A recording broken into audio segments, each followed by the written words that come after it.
Buenas, hoy les vamos a hablar sobre la espectrofotometría. Mi nombre es Mohamed Al-Nasser Ibrahim y les voy a dar la introducción sobre esta. La espectrofotometría es una técnica analítica que se utiliza para poder hallar las concentraciones de soluto dentro de una solución. ¿Qué significa esto? Bueno, podemos coger como ejemplo el hecho de que tengamos dos crestas de igual tamaño, ambas con el mismo líquido, en la misma cantidad de líquido, pero con una concentración de soluto diferente. Pongamos que la cresta 1 tiene una menor concentración de soluto que la cresta 2. Entonces, ¿qué pasa aquí? La espectrofotometría habla sobre que ambos van a ser vislumbrados por una luz, una radiación electromagnética que va a pasar con la misma intensidad por ambas. Y lo que pasa aquí es que según la espectrofotometría va a pasar una mayor intensidad de luz después de la concentración 1 mayor que la de la concentración 2. Esto se debe a que esta tiene menor cantidad de moléculas. Una vez que pasa el haz de luz por la primera cresta, va a haber una mayor intensidad de luz que va a terminar saliendo después de esta por la menor concentración de moléculas que hay, a diferencia de la segunda, que va a tener mayor concentración de moléculas y va a absorber más fotones, por lo que la luz va a salir con menor intensidad. Lo mismo pasaría si tenemos una cresta de mayor tamaño y con la misma cantidad de solución, la misma concentración de moléculas que la de la cresta 2. Aquí lo que pasará es que como la cresta es de mayor tamaño, la luz tendrá que hacer un mayor recorrido chocando con más moléculas, que hará que la intensidad luminosa salga menor que la de la cresta 2, siendo que la intensidad luminosa será mayor en la 1, después en la 2 y por último en la 3. Esta técnica, la espectrofotometría, se utiliza bastante, dado que gracias a su exactitud y sensibilidad son capaces de poder analizar moléculas y sustancias de diferentes naturalezas. Por eso es bastante efectiva al momento de querer hallar la concentración de soluto de una sustancia. El primer punto a tratar será la transmitancia, la cual es la magnitud que expresa la cantidad de luz transmitida según qué tanto atravesó. Entonces, la transmitancia sería la relación de la cantidad de luz que se atravesó entre la cantidad de luz que se hizo incidir. Absorbancia. Se trata de medir qué tanto se absorbe al calcular qué tanto se transmite. Entonces, la absorbancia se define como el menos logaritmo de la transmitancia y este es base 10, o también es igual a menos logaritmo de la luz que se transmite o de la luz transmitida entre la luz que entra. La absorbancia es proporcional a la longitud que tiene que atravesar la luz por la concentración de la solución y generalmente se usa siempre la concentración molar. Absorción y transmisión de energía. Según la cantidad de analito, la muestra puede absorber una parte de energía incidente y el resto la deja pasar. ¿Pero qué es absorbancia y transmitancia? Absorbancia es la energía absorbida y transmitancia es la energía no absorbida o la energía que se deja pasar. Una definición matemática de transmitancia es la siguiente: en tanto por uno. Esta es la relación entre energía transmitida y la incidente, que se representa con la fórmula número 1, y está en tanto por ciento, que es donde el tanto por 1 puede representarse en porcentaje. Definición matemática de absorbancia. Acá esta está definida con la letra A, y es el algoritmo decimal del inverso de la transmitancia. Absorbancia es igual al logaritmo decimal de la inversa de la transmitancia y se representa con las siguientes fórmulas, donde absorbancia es igual al logaritmo decimal de la energía que llega sobre la energía que sale, y también está una ecuación para representarlo en porcentaje.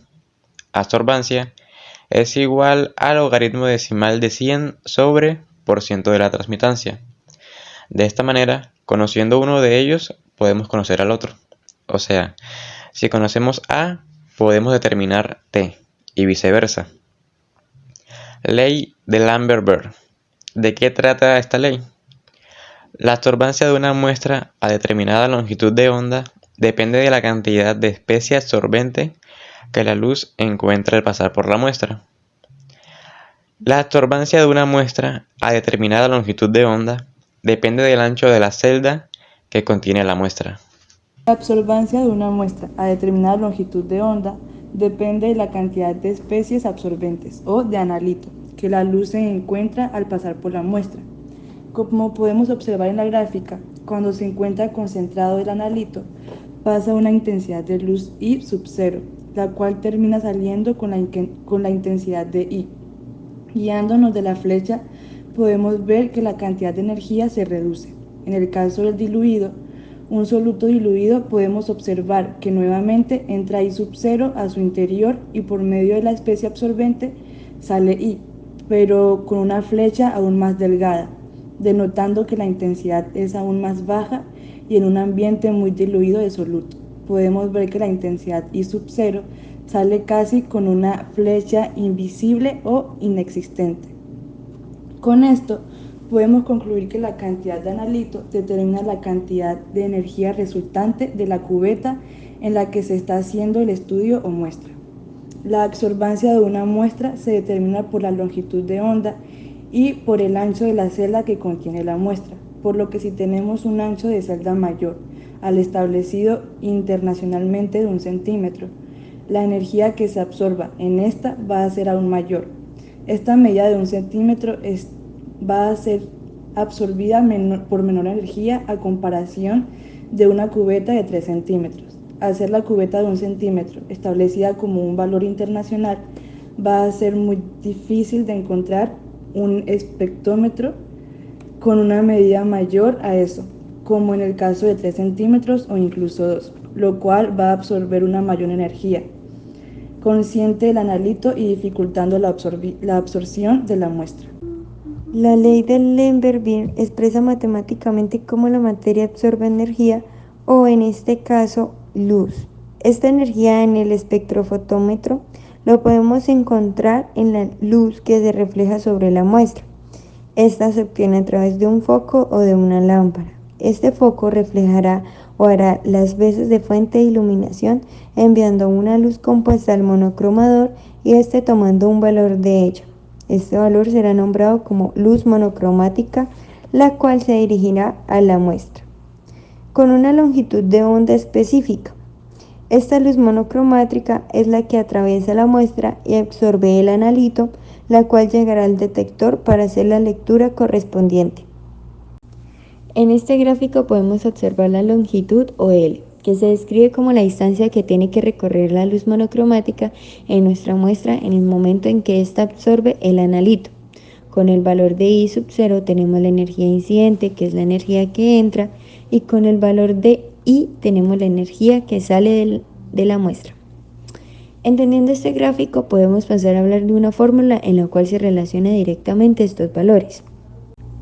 En esta se nos habla de que la absorbancia es igual a epsilon, siendo este el coeficiente molar de extinción, por L, siendo la distancia en centímetros, y por C, o la concentración molar del analito en nuestra muestra.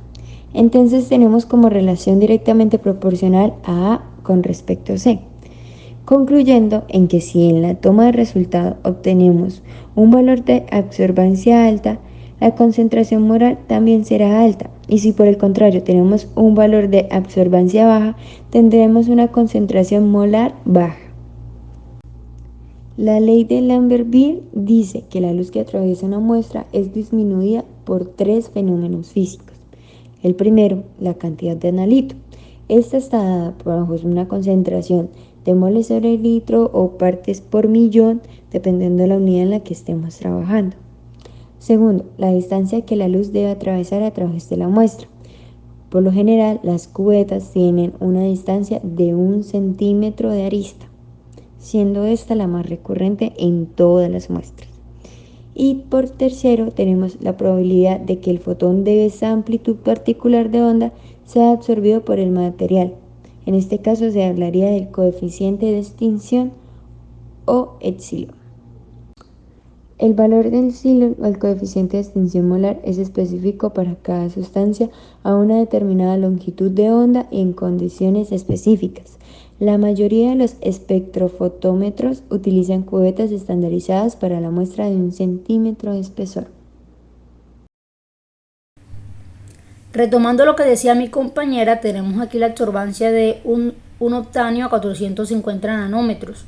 El valor de R al cuadrado nos representa la calidad de la tendencia. Si el valor de R al cuadrado es igual a 1, es perfecto. En nuestra gráfica podemos notar concentraciones extremas, por ejemplo, desviación de la ley a altas y baja absorbancia. Lo normal es mantener la absorbancia entre 0,2 y 0,1. Hay sustancias que intervienen en esta tendencia. Recordemos nuestra ecuación. A es igual a E por C por L, donde A es la absorbancia, E coeficiente de extinción molar, C concentración y L longitud de celda. Tenemos entonces que si se nos presenta un dato extremo podemos eliminarlo. Esto lo hacemos para poder encontrar una tendencia mucho mejor, o sea que se aproxime a cero. Se puede dejar por fuera 1 o 2 puntos en nuestra línea de calibración. Ahora vamos a medir la absorbancia de una muestra. Para esto utilizamos la ecuación de la línea de tendencia.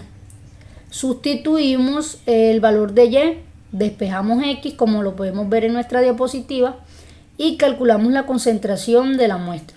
Entonces en este caso la concentración de muestra será 0,0269 molares. Bueno, hoy le vamos a hablar sobre lo que es la ley de Beer-Lambert. Esta es la ley más utilizada en los laboratorios de bioquímica. Se utiliza para medir la absorbancia de una sustancia y la relación de esta misma con la concentración. Para llevar a cabo este proceso se utiliza una máquina que posee un haz de luz y una magnitud de onda ya conocido, sabiendo la intensidad inicial. La luz pasará a través del recipiente en forma de rectángulo, el cual el ancho siempre se representa con L y la cierta concentración se representa con C. Al pasar el haz de luz con onda de intensidad en el mismo va a disminuir, ya que parte de la luz fue absorbida por la muestra. Bueno, entonces tenemos que la intensidad inicial se representa con I-O, la longitud con L, la concentración se representa con la letra C y la intensidad final se representa con la I. Bueno, entonces tenemos que la absorbancia de A es igual al logaritmo de la intensidad inicial entre la intensidad final. Para esto nos llevan una fórmula. Entonces A es igual a E por C por L. ¿Y qué es E? Bueno, E es el coeficiente de extinción o la absortibilidad molar para una única muestra de longitud de onda. Entonces tenemos que, para hallar ese coeficiente de extinción, vamos a utilizar lo que es la concentración de la muestra ya dada, ya conocida, más la absorbancia de la muestra. Entonces para esto vamos a tener que sacar varias veces esas muestras, hacer el proceso varias veces para después de esto sacar el promedio.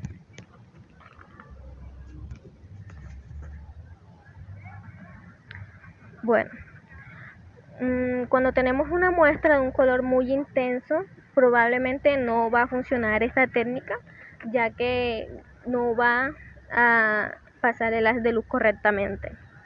Pero claro, existen otras formas de hallar este cálculo.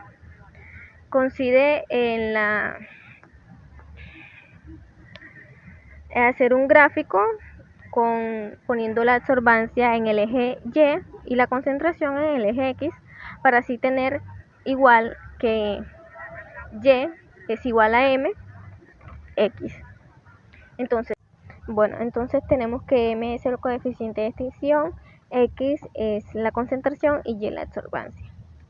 Aunque teóricamente deberíamos tener una intersección en el eje X con 0, pero por errores que se hayan cometido en el laboratorio, esto puede variar y nos puede dar un valor, otro valor diferente a 0, y con este haremos la fórmula.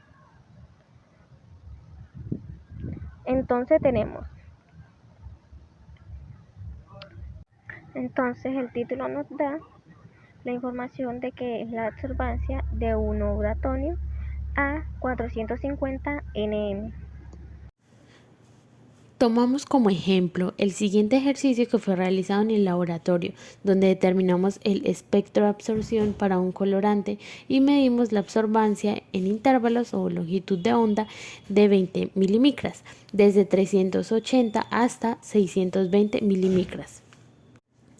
Luego de esto se realizó una tabla y un gráfico para mostrar los datos obtenidos. En el gráfico se puede observar el comportamiento lineal y la ley de Beer-Lambert, que nos dice que la absorbancia es una constante por la longitud dada en centímetros por la concentración dada en moles por litros. Podemos calcular, basándonos en esto, una concentración cero. La absorbancia también será cero. Entonces podemos hallar el valor de la constante. Yo les hablaré de la diferencia entre fotómetro y espectrofotómetro. Entonces, ¿cuál es la diferencia? La principal diferencia es que los fotómetros aíslan una longitud de onda de luz específica utilizando filtros y los espectrofotómetros dividen la luz en un espectro produciendo radiación a longitudes de ondas definidas y después mide la intensidad de la radiación. Debido a esto se puede medir los diferentes compuestos eligiendo las longitudes de ondas adecuadas para cada compuesto en específico. Esta diferencia es causada por los componentes internos de estos equipos. En los fotómetros, como primer componente vamos a encontrar la fuente de luz, seguido de un filtro óptico. Estos aseguran una mayor precisión de la longitud de onda y permiten que se reciba una señal fuerte, lo que crea una mayor estabilidad de medición para tener un ancho de banda más estrecho, lo que permite que se reciba una señal más fuerte. Luego sigue el sistema óptico, que está compuesto por divisor de haz y por el detector de referencia interna.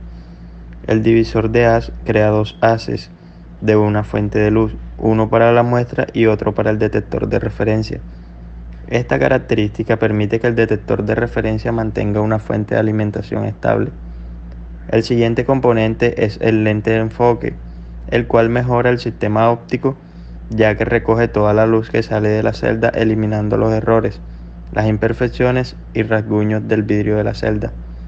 Por último se encuentra el detector de luz, que en conjunto con el microprocesador se convierte en fenómeno físico en números. Continuamos con el espectrofotómetro.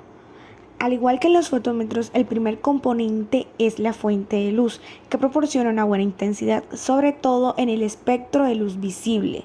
Luego encontramos un componente que se integra por tres elementos, que son la apertura de entrada, el dispositivo de dispersión y la apertura de salida.